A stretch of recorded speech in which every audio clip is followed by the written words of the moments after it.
જય માતાજી। આજે આપણે બનાવીશું ભીંડાનું શાક પણ દહીંવાળું।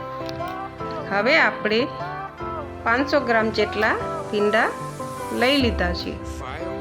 ભીંડાને આપણે પહેલે ધોઈ લેવાના, પછી જ તેને સમારવાના, તેના ટુકડા કરવાના।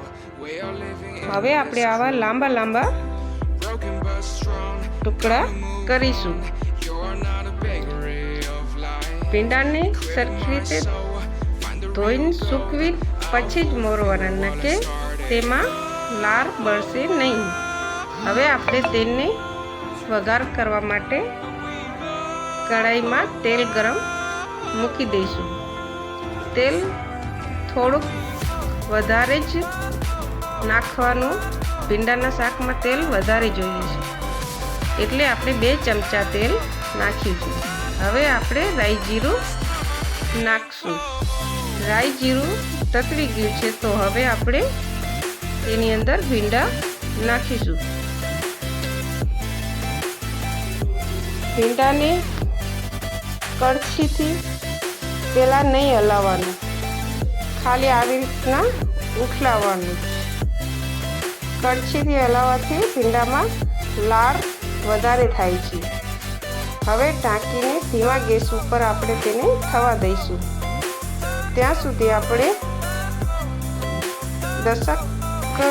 8-10 લસણની કરીને કૂટીને તેની અંદર લાલ મરચું નાખીશું। પછી તેની અંદર પાણી નાખીને આપણે તેની ચટણી બનાવી લઈશું।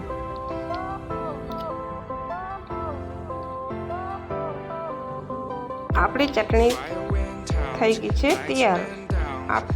ભીંડાના શાકમાં ચટણી નાખવાથી ભીંડાનું શાક બહુ સરસ બને છે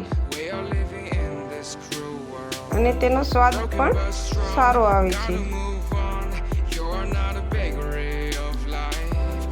હવે આપણા ભીંડાને થોડીક તર હલવી લઈશું।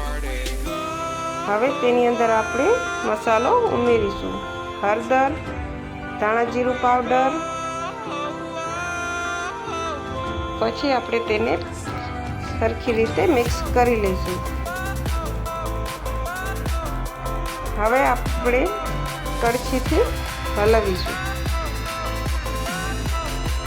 આપણી લાર તેમાં બળી ગઈ છે સરસ રીતે।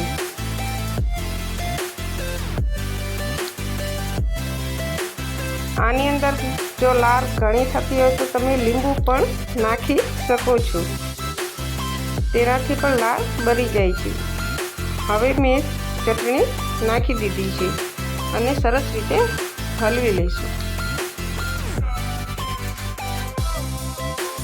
લીંબુ નીચવીને પણ લાર બાળી શકો છો અને એમને પણ લાર બળી જાય છે। હવે આપણે આની અંદર મીઠું ઉમેરીશું। મીઠું છેલ્લે જ નાખવાનું, તેથી ભીંડાનું શાક સરસ રીતે થઈ જાય છે। હવે આપણે 1 વાટકી દહીં ઉમેરીશું। આપણું ભીંડાનું શાક તૈયાર છે।